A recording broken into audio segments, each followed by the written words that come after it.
to allow for that capacity. I think that's what I would reflect for listeners to go, because I think a lot of, especially young people or people who are new to healing, stepping in, they look at people who've created something over 10, 20, 30 years and go, I want to get to that. And they feel super pressured to produce that or get to that stage. But now, once you've been there and through it and mentoring others in it, it's really just simple step-by-step foundation building and growing with the capacity of your own nervous system. Welcome. This is Leading with Spirit, the show for the spiritual guide who knows there's more. More depth, more truth, more realness in the work you're here to do. Whether you're a healer, coach, or intuitive, this podcast helps you reconnect with your gifts, trust your path, and lead from soul, not stress. Hosted by me, Spirit Bird. I'm a master shaman, best-selling author, and founder of Holton Healing Arts. My intention is that each episode brings grounded insight into spiritual growth, energy mastery, and the real-life journey of walking as a spiritual leader. You can find me at Spirit Bird Official. Enjoy the show. Hello and welcome. Thanks so much for joining us today for another episode of Leading with Spirit. I have a guest with us today, Kayse Gehret. She's the founder of Microdosing for Healing and also Solstice Mind Body Spa. She has over 3 decades of experience in the healing arts, probably more informally than that, I would guess. So thanks so much for joining us today, Kayse. Thank you so much for having me. Yeah. So we'll start at the beginning. You entered healing arts through body work. Is that correct? Yes, absolutely. My first modality was Reiki and quickly massage therapy and body work thereafter. Absolutely. Yeah. What brought you to Reiki in the first place? How did that open up for you? Spirit, serendipity, all the best ways. Yeah, I had moved to California. I had started college in Pennsylvania as a pre-med major. I grew up wanting to be a doctor. I always was drawn to healing and wellness and thought I would be a doctor and started pre-med studies. And then I heard a voice from Spirit that said it's time to move to California. And I listened and transferred out. And it was very quickly thereafter I stumbled onto Esalen Institute and got interested in body work, and also just serendipitously met a woman who happened to be a Reiki master who took me under her wing early on and did my first attunement, at 19. Wow, amazing. Were you already open or a wild child or adventurous, or was that a really big leap for you? Huge leap. Yes, absolutely huge. I think as a kid, I was very responsible. I had never done a drug, so I'm still friends with a number of childhood friends who think it's absolutely hilarious that I work with mushrooms today. I'm literally the last person to be in the quote unquote psychedelic field.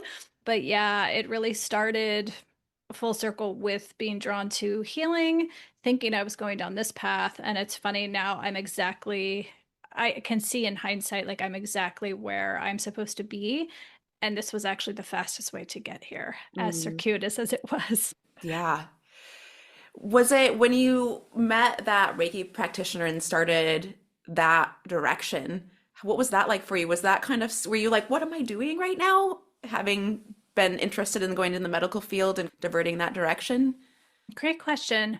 No, I think when it came to Spirit, which I now know is my guide, now I have a direct communication with her. But throughout my life, I can see now that she's always been there. It's very obvious when I look back, but her voice at times was so clear and so direct. She's very bossy in the nicest way that I've always listened, like looking back. And so when things presented themselves like that, I just followed. And there was like an inevitability to it that I would just do it. And things really began to shift after that. I had a really pronounced physical response to my first attunement. And then that just piqued my curiosity further to explore other modalities. Wow. I'm curious, you mentioned that your connection with Spirit, that she tends to be loud and bossy or maybe very assertive. Do you remember, could you track one of the first times maybe you didn't recognize it until after the fact, but can you track when the first time you really heard that message or a message from her? Yes, definitely. Definitely. I think I could feel her Mm. far before I could hear her, if that makes sense. Like her voice was the last thing to come in, Yeah. but her signs and her presence has always been with me. Now, in hindsight, I just couldn't connect all the dots until I could hear her. Mhm. And she was like there and there. And I was like, oh, there you are, everywhere. But it was probably that day in Pennsylvania. That was the first time it was like a clear voice came through that I was to move across the country, which was very inconvenient.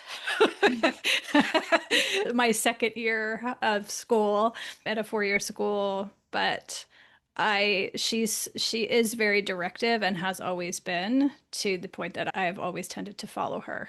I have to reflect really quickly. The way you described her is interesting to me because just browsing some of your website and some of your branding and images and that kind of thing, you have most things are like prominent and very clearly you with like subtle points and references to spirit in the background. And I love it because that's how I experienced you similarly was like, okay, here's Kayse. And then noticing some of the subtleties that surround you is, oh, there you are, there you are, there you are. There's all of that right behind, right there.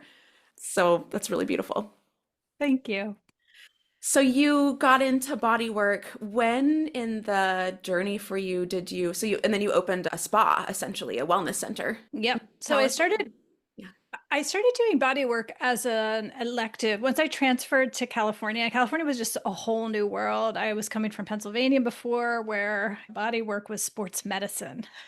That Right. was about it.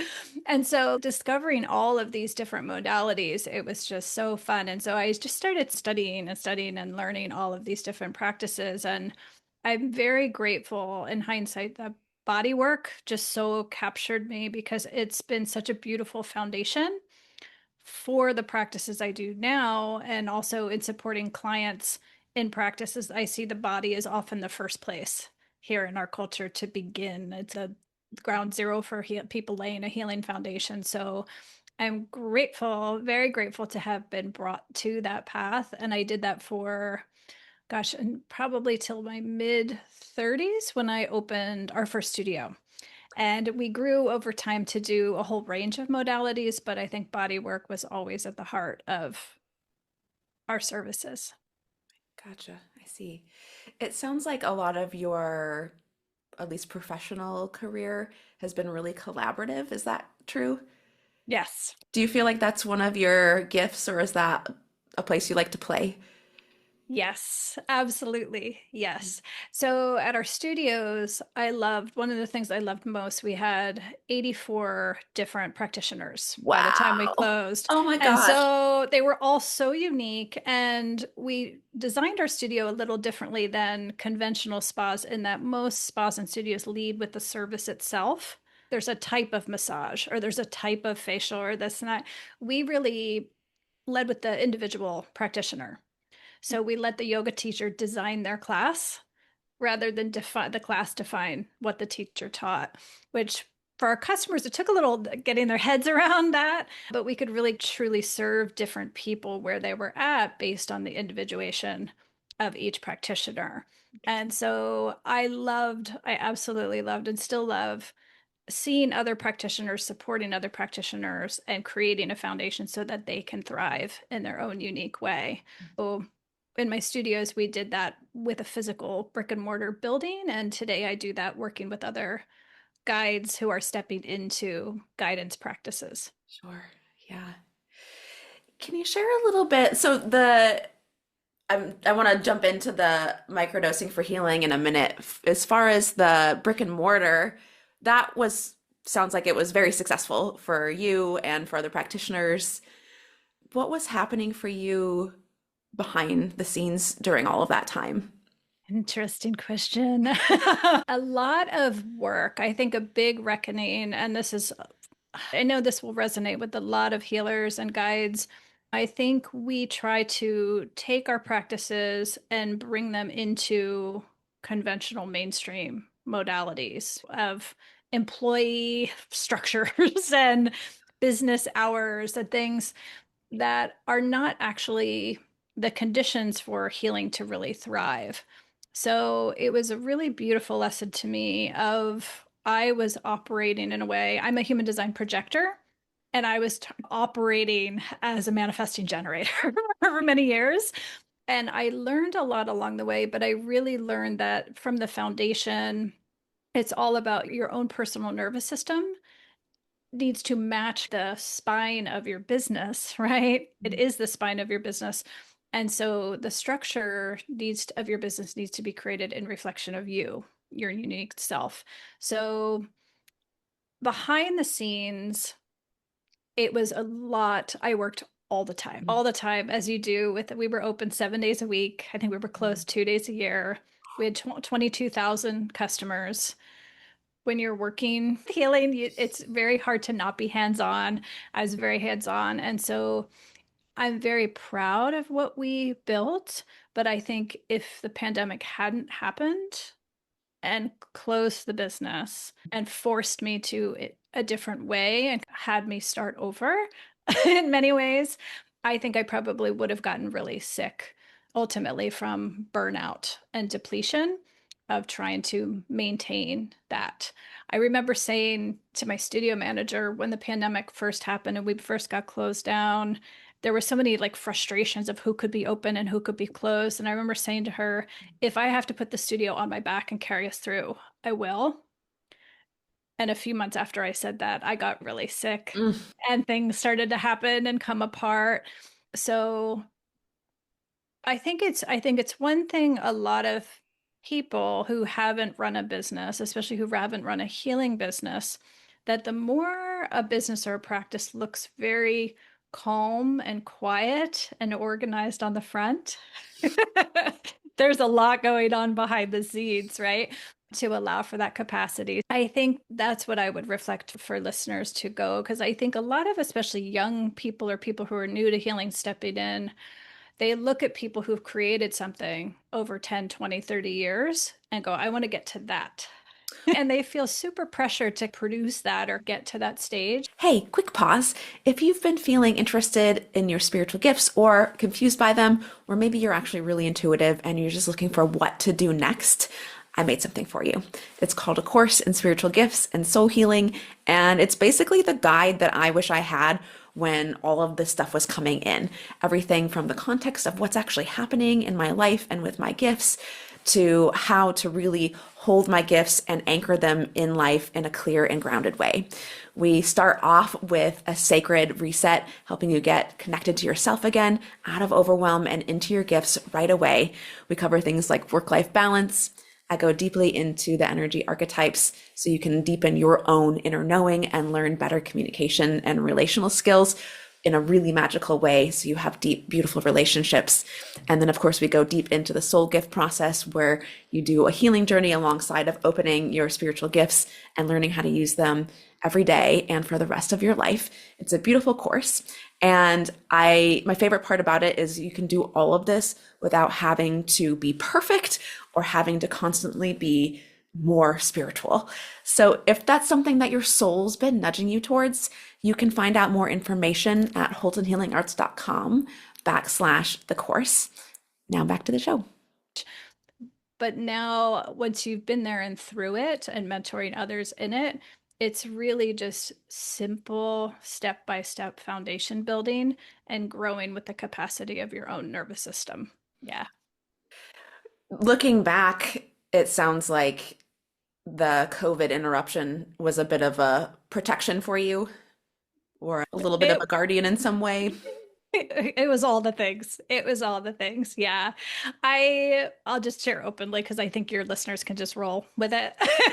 What happened was we shut down on March. I remember it was March 17th in 2020, and it was like lights out. This is in California, and we were not able to operate even a little bit. And so I had four very expensive rents over us, and I said to my studio manager, we're not going to be able to Zoom yoga classes for very long and keep this baby rolling. And so I sat with the medicine and 2 months later and put that intention out and said to my guide, what do I do? Should I get another job to tide us over? What should I do?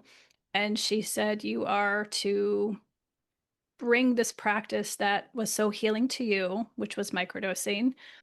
I want you to bring this to the world And immediately, it was funny. I could feel my mind immediately start to melt and go, this is illegal.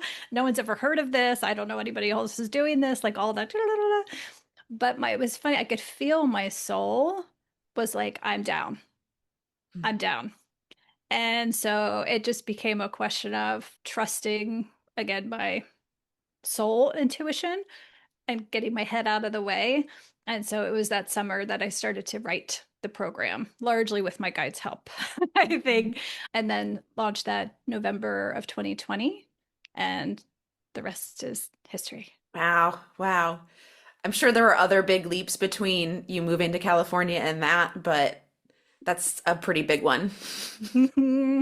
Yeah. I have so many friends who had to lose everything to get to where they are now. And we're all so grateful and peaceful, content with what we're doing now, so fulfilled by what we're doing now. We often wonder if we had it, weren't forced into it, would we come to it anyway? I think a lot of people are pulled to work in something else that they're passionate about, oftentimes healing work, and they wonder, when it's a conscious choice being forced. Sometimes that requires a different kind of courage Yeah. to when you're stepping into it knowingly. Yeah. Yeah. Wow. I'm really curious if you don't mind sharing about your creative process when you were writing the program. That's an interesting question, too. Thank you. So it just probably a lot of creatives would say this. It just wrote itself, to be honest. Probably more, I love writing. I've loved to write since I was a young kid, but this really, probably more so than anything else I've created. I got to the end of it and I look back and I was like, did I write that? Some of the things. And now I look back and I know that my guide had a hand in it because I can almost see in my writing sometimes, looking back at writing over the last few years, I can see when it's me and I can see when it's her. And Wow. yeah, she has a very unique voice, and sometimes the word choices, I'm like, oh, I never even knew that word was a word, right? Uh-huh. But it comes from an older time sometimes. So yeah, and it was during the pandemic, so we had endless solitude and focus time. It was just me and my dog at the time. So it was just a brief slice in time. That was really special. Yeah.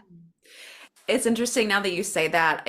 Two things. One, I'm tickled a little when you first mentioned your relationship with Spirit earlier. The first question that popped into my head that I was like, oh, I hope I get to ask this at some point is like, how could you tell like where you end and where she begin? Like, where is that difference? So it's interesting. I love that you shared that as like in the product that you're putting out, you can at least see it there. And I know for me, I have that experience too.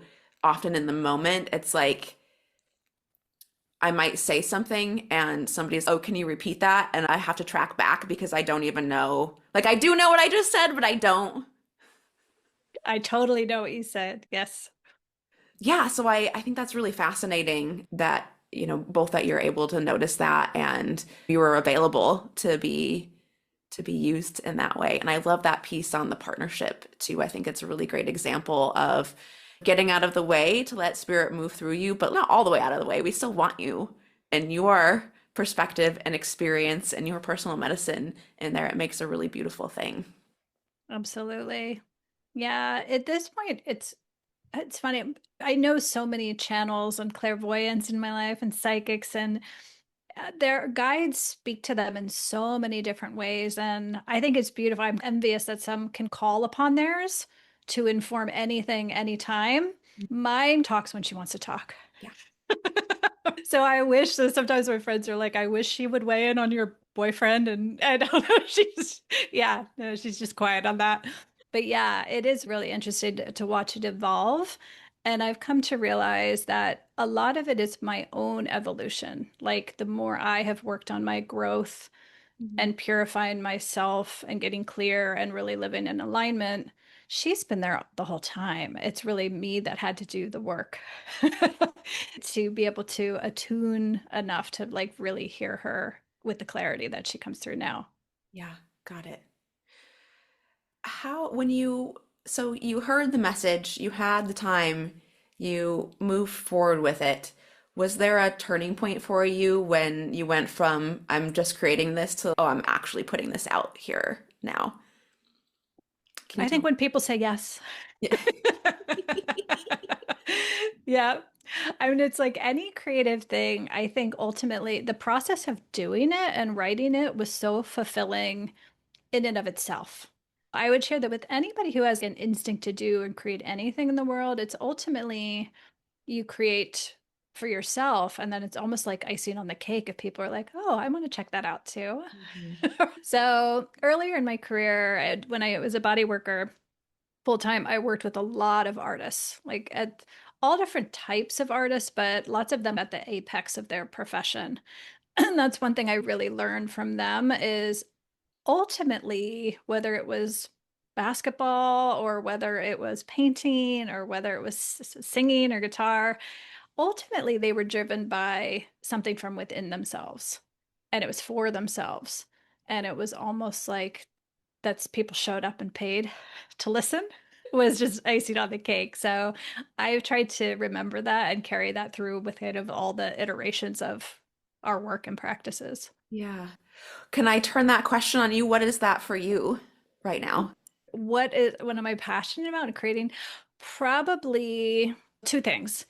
In workspace, it is our new training. So I'm starting a facilitator training program to teach people to do what I do Yeah. over the last 5 years. So that starts just in a less than 2 weeks now at this point. Ooh, So exciting. I'm really excited. The first like group of any new thing is so fun because the founding people in that group seed everything else to come. Like I can look back at my studios and the first four, we started with four massage therapists when we first opened. And throughout our life of our studios, as we got bigger, I could still see the threads of those original four beings Wow. in the heart of the studio. It was awesome. And so it's so fun to create something new and to see the people come in who are going to make that little, yeah, those seeds for what's to come. And then in my personal life, I just signed to purchase my first home ever in my life. Ooh, wow. And so that's huge for me too, because I'm very connected to, I'm an environmental mental projector. My environment is everything. I've largely lived where spirit told me to go. So it's a big deal to make that claim. Yeah. Yeah. Yeah. Congratulations. Thank you. Yeah. Thank you. That was another leap. You were just saying that you moved from California to Florida. That was a big one. Yeah. Can you tell me a little bit more about that? Yes, especially now it's fun because I now know why. I was just, as usual, following, I think it was 2022 that she came through and said, your time in California is complete. And I had just gotten home from a trip, but it felt right. And I remember looking down at my little dog, who was like my soulmate, my little dog Tate. And I looked at him and I said, I guess we're leaving. And he just looked back at me and he died in my arms 2 days later. Oh, And I was like, wow, okay. Message received. Like it was just a this chapter of your life is closing. Another one is opening up. But then it was like, where? Okay, not here, but where? And I just followed my intuition. I kept getting drawn to the south, to the south, to the south, and felt out the Carolinas. And it was this particular stretch of coast that I kept getting drawn to. And it's not near anything. Like where I live now, people yeah. are like, where? And they're like, where? I'm looking on a map. It's not near anything. It's a little barrier island on the Atlantic side off the coast of Florida. And I just got here and it just was immediately serendipities and meetings of other healers. And it just feels so expansive and free here and peaceful. And it's in the tropics in the tropical zone. And so it's balmy tropical weather all the time. And it just felt right, but it didn't really make sense until I was here for a couple months and spiritually just Mm. my connection to my guide went from occasional to like a phone, like a hotline. And it was really impactful to my work and guiding to have her presence when I was supporting other people and guiding other people. And so that continued to unfurl over my time here. And then last January, she said, it's time to go home. Mm. And I was like, oh, Greece? I thought she meant my like ancestral homeland. And Gotcha. she was like, oh, my home, which was Egypt. Mm. And so I spent 6 months looking for the right trip, the right time to go to the specific places. And when I was there, I spent February, this past February, in Egypt. And there was one day that I had to stay back. I didn't feel well. And so the whole group went out to Luxor and I hung back on the boat while we were drifting down the Nile.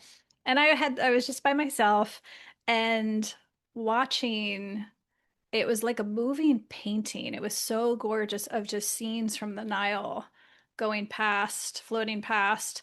And I saw date palms and I saw ibises and I saw royal palms. And I was like, oh, she brought me to Florida because Florida, where I live now, is the closest approximation to her home on the Mm. Nile.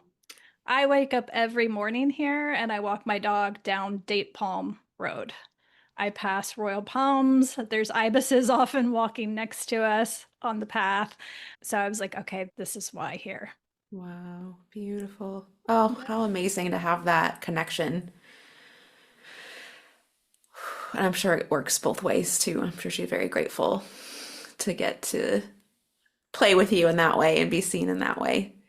Yeah, it's beautiful to watch. I've had so many clients in their microdosing journey move, like Ah, move geographies like within the year they start with earth medicines because it's really fascinating. So many people, if they don't move to a place they're connected to, they wind up moving to a place where it looks just like the distant place aha. used to be. It's really interesting. Wow, part of your medicine too. Uh-huh.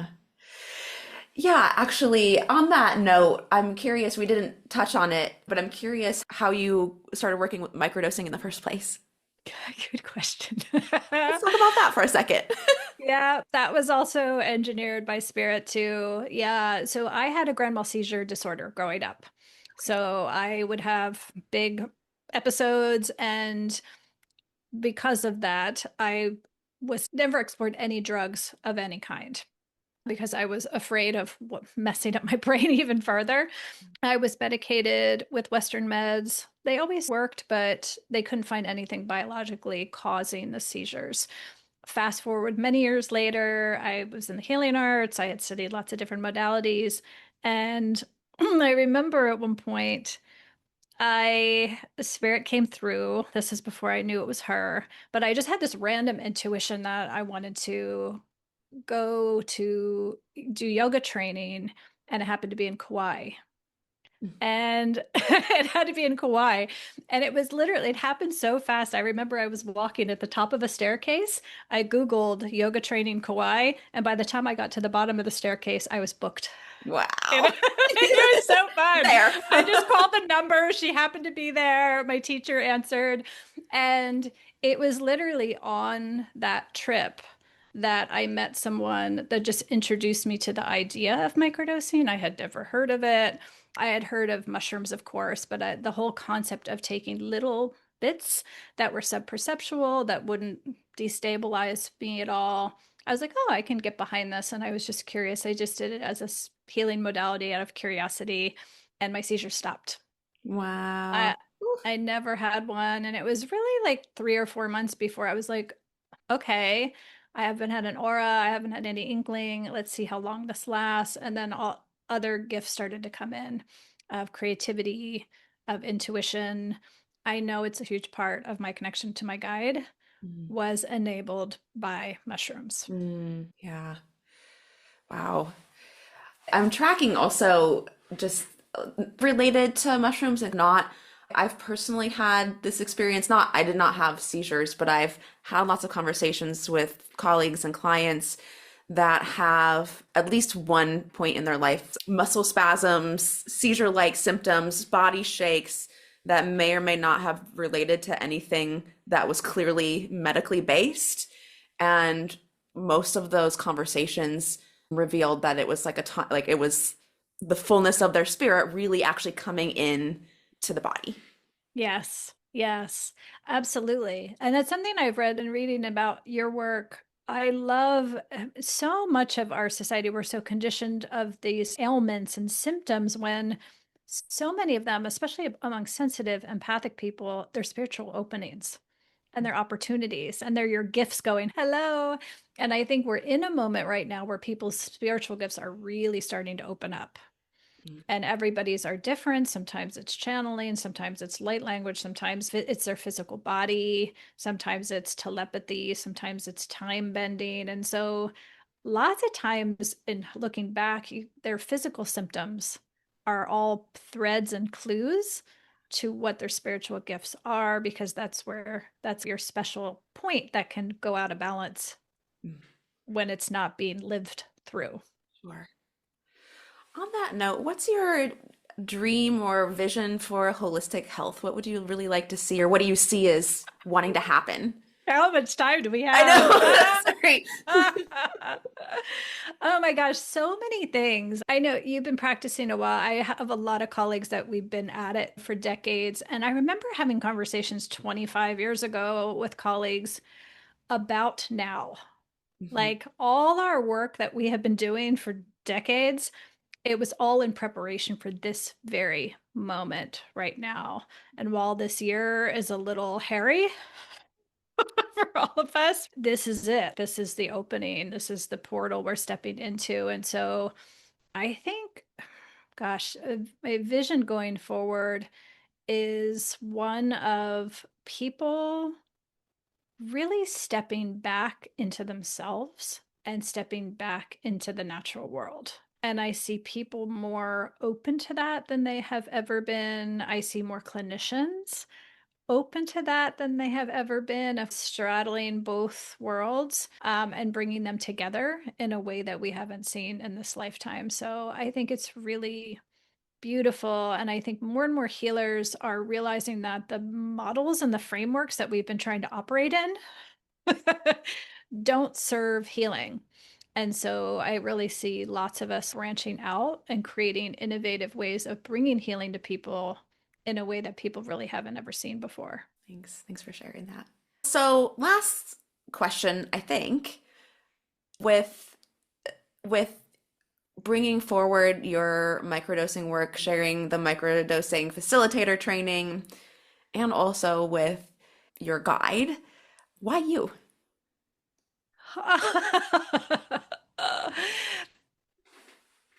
Why me? I'm full permission here. No, thanks. It's if I'm a projector, so I'm like, oh, that's a good question. Why me? I think why me is what I enjoy most, and I think what I'm really good at is seeing other people's gifts. I, for better or for worse, oftentimes I can see people's potential very easily and very quickly. So lots of times in life, and when I wasn't in a position or in an aligned, like doing what I'm doing now, which is a guide, I think that's what a guide is, ideally, in my view, is to be able to really deeply see people and what they can be and then support them on that journey there. And I think that's something we can only really hone with lots and lots of experience. Yeah. Great. Thank you. Yeah. So I lied, there's one more, I guess, just to wrap us up here today. You've talked a little bit about your vision for the world and working with other people. What's that personal dream for you right now? Hmm. I think to watch, one thing I see happening right now so much is people who have never been drawn to healing coming to healing in a really profound way. and being drawn to, do I need to really leave my corporate job, or do I need to leave my this that I'm doing to become something else? And it's no, it's really becoming that within the identity you already are, that's different. So that's something I'm really personally passionate about and very fascinated by watching it happen week after week right now. Cool. Yeah. Amazing. Love it. Kayse Gehret, thank you so much for talking with us today. For those of you who are listening, you can find her work at microdosingforhealing.com. Is that correct? Yep. That's correct. Microdosing earth medicines, both exploring microdosing for yourself, or if you're a facilitator or a healer practitioner in some way and want to add that to your practice. I don't know if you have openings, but you're about to start your program, and I would imagine offer more enrollments in the future, so you can learn more about your work there as well. Perfect. Thank you so much for your time. Thanks for being here, and say hi to the date palms for us. Will do. Okay, thank you. Bye-bye for now. Thanks for joining me today. If you enjoyed the show, would you subscribe and leave us a review? Let us know you did at Spirit Bird Official. We love to support our listeners. And if you enjoyed the show, please share it with someone else who would also enjoy it. Thanks for listening. I'll see you next time.